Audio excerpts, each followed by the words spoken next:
You know, there are some places that just really call to you if you love the outdoors, and Mount Rainier National Park, definitely one of them. Oh, absolutely. It's iconic. And today, we're going to zero in on a really special experience within the park, hiking the Skyline Trail. A classic. Yeah. So whether you're like actively planning a trip right now or maybe just dreaming about hitting the trails someday, we've pulled together some really interesting stuff. Insights into its history, the, must-see features, and some interesting facts to, well, deepen your understanding and maybe spark that next adventure. Exactly. And for anyone looking to really dive into the heart of Mount Rainier's beauty, the Skyline Trail is, well, it's often the first one people think of. Okay. It's definitely more than just a walk.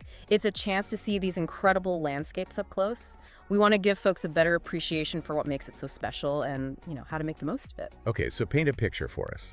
Where exactly is the Skyline Trail? What part of Rainier are we actually talking about? So the Skyline Trail is primarily in the Paradise area of the park. Paradise.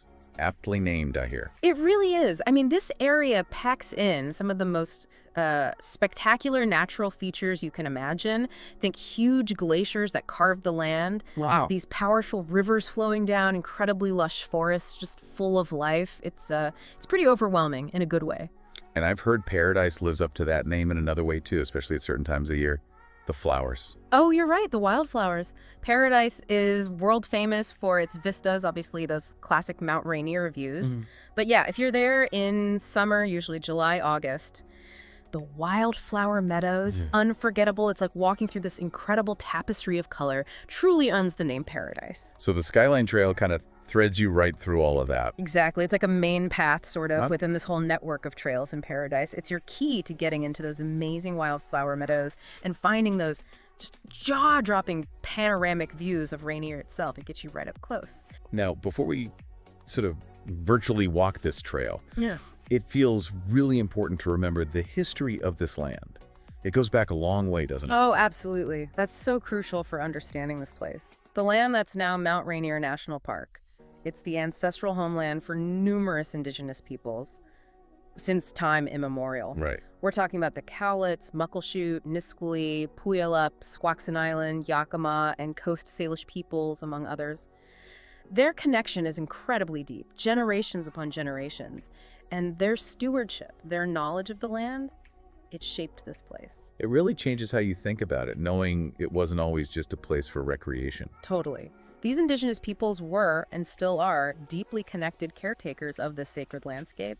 Their traditional knowledge, their reverence, it offers so much we can learn from today as we try to care for the mountain. Are there specific stories, maybe, that illustrate that connection? Well, think about Mary Keona. She was a member of the Tidnapum, or Upper Cowlitz, born back in the mid-1800s. Her life story really shows this deep tie. She would travel the slopes of Rainier regularly, gathering resources. Like what kind of things? Things like huckleberries, a key food source, cedar bark for weaving baskets and clothes, different plants for medicine, for food, her seasonal journeys, her knowledge of the mountain. It's just a powerful reminder of that long-standing relationship, long before it was a park, very different from how most of us experience it today. That really does bring it to life. Okay. Jumping forward in time, what other major periods kind of left their mark on the park and maybe the trails themselves? Well, the Great Depression and the WWII era were pretty significant.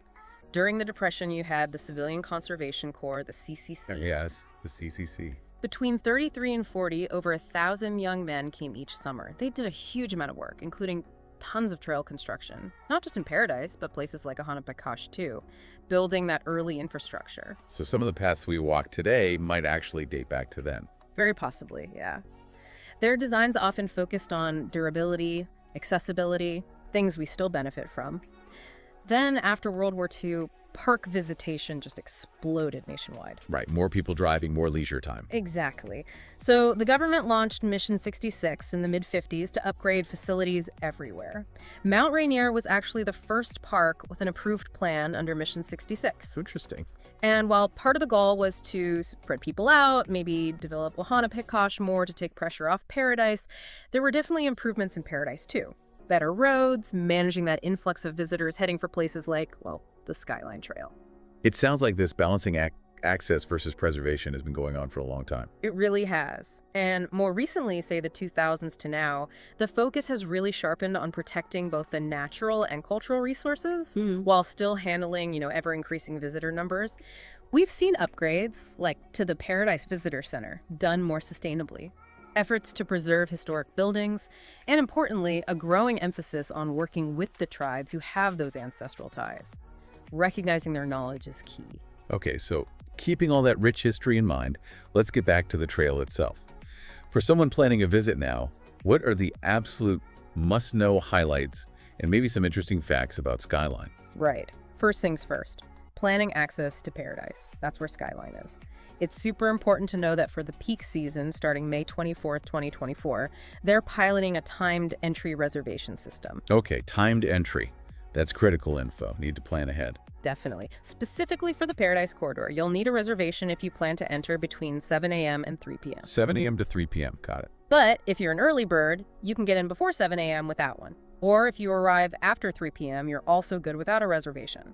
Ah, okay, so there's some flexibility there. Yeah, and also if you have lodging booked inside Paradise, like at the Paradise Inn, or even outside the corridor at the National Park Inn, or a campsite at Cougar Rock Campground, and you arrive after 1 p.m. on your first day, that booking confirmation acts as your entry pass for Paradise.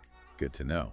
And wilderness permits. Right. If you have a valid wilderness permit for an overnight backpacking trip, you can enter without a time reservation on the day your permit starts or the day before. Okay, super helpful details. Yeah. So once you've sorted the entry, you're there, ready to hike Skyline. What hits you first? What are those unforgettable things? Well, like we mentioned, those wildflower meadows in summer, just stunning, an explosion of color. Right. And all along the trail, you get these just incredibly dramatic views of Mount Rainier itself and its glaciers. Seeing those massive rivers of ice, it's humbling, really awe-inspiring. And for the more adventurous types, I understand Skyline is also sort of a gateway for climbers. It can be, yeah. For skilled, properly equipped climbers aiming for the summit, the trail provides initial access to some of those routes. But, and this is crucial, Oh, yeah? climbing permits are absolutely mandatory for any travel above 10,000 feet, or any time you're on a glacier. Safety and resource protection depend on it. Good point. Essential detail. Now, for the rest of us maybe keeping our feet more firmly planted, what other scenic spots are nearby or right off the trail? Oh, plenty. There are viewpoints like Inspiration Point lives up to its name. Yeah. And reflection lakes. Ah, the famous reflection shot. Exactly. Yeah. On a calm day, you get that perfect mirror image of Rainier. Photographers love it. And if you want other trails in Paradise, maybe something a bit less crowded sometimes, Yeah. check out the Lakes Trail, Mazama Ridge, or Snow Lake Trail. Still amazing scenery. For shorter walks, there's Nisqually Vista, or the Path to Myrtle Falls. That's another iconic waterfall view. Okay. And if you want a bit more elevation gain, Alta Vista or Glacier Vista trails offer great perspectives too. Sounds like Paradise is just packed with options. What about practical things? Yeah. Info, restrooms, that sort of stuff. The Paradise Visitor Center is your main hub. Definitely stop in. Great info, exhibits on the park's nature and history, restrooms, even a small deli and gift shop. Perfect starting point. Yeah, and many trails start right around there. Also, if you're interested in guided experiences, authorized concessionaires offer guided climbs and seminars. You can find their info on the park website. Now, when we're out there enjoying those meadows and views, what are the key things to remember to, protect the place? Absolutely critical. Leave no trace principles are paramount. Right. The biggest one here is stay on the maintained trails, please. Those subalpine meadows are incredibly fragile. Walking off trail damages vegetation that takes a very long time to recover, if ever. So important. Stick to the path. What else? And feeding wildlife. Don't do it, no matter how cute that chipmunk looks. Yeah, tempting sometimes. It really harms them, disrupts their natural behavior, makes them dependent. It's strictly prohibited for good reason. Got it. Stay on trails, don't feed the animals. Any other practical tips for visiting Rainier, especially Paradise? Yeah, good one. No gas stations inside the park. Plan accordingly. Okay, fill up before you enter. Exactly. But good news for EV drivers, there are charging stations down at the Longmire National Park Inn, which is outside the Paradise Corridor itself. And campfires. If you plan to have a campfire, say at Cougar Rock, make sure you buy your firewood locally within about 50 miles of where you'll burn it. That helps prevent spreading invasive insects and diseases that threaten the forests. Big deal in Washington. That makes sense. Thinking bigger picture, it's good to know the park is also focused on environmental health, like with climate change. They're part of that climate-friendly parks program, right? Yes, they are. Mount Rainier is very active in the Climate Friendly Parks program. It's a partnership with the EPA and NPS. It basically means they're committed to weaving climate-friendly practices into everything they do: planning, operations, sustainability. So what does that look like on the ground? What are they actually doing? Well, they have goals to cut greenhouse gas emissions from park operations. That means things like improving energy efficiency in buildings, using more renewable energy. You might see solar panels in various spots, and working on transportation management to reduce vehicle emissions. Tackling it from different angles, then. They are, and beyond that, they've developed a pretty comprehensive climate change adaptation plan. Okay, what does that involve? It lays out strategies to deal with the impacts we're already seeing and expect more of. Things like monitoring sensitive ecosystems, studying glacier retreat, which is a huge indicator here, and planning for changes in water availability or more extreme weather, addressing impacts on resources, but also park infrastructure. It's definitely reassuring to hear they're being proactive, trying to protect this amazing place for the future. Absolutely. Their participation in that program and their adaptation plan really show a strong commitment to long-term stewardship. It's ongoing work for sure. Well, this has been fantastic. A really insightful deep dive into the Skyline Trail and the whole paradise area at Mount Rainier. It just paints a picture of an absolutely incredible place, beautiful and with such a rich history. It truly is. And the Skyline Trail is just such a brilliant way to experience it. All the landscapes, the history, the ongoing efforts to protect it. It connects you to that majestic mountain. So for everyone listening who's now maybe thinking, okay, I need to go, what's the best resource for planning? The official Mount Rainier National Park website is your go-to. That's nps.govmora, M-O-R-A. nps.govmora. Got it. You'll find all the details on timed entry, current trail conditions, which can change quickly up there, safety info, everything you need to plan a safe and really memorable trip. Excellent. So as listeners maybe start dreaming or planning, perhaps think about what part of the Skyline Trail story most grabs you? What else might you explore in that amazing part of the world? Yeah. It definitely seems like a place that rewards curiosity. It really does. And maybe when you visit, just take a moment to think about the sheer scale of Rainier, the layers of history in those trails, from the first peoples to the conservation work today. It's a place that kind of stays with you long after you've hiked back down.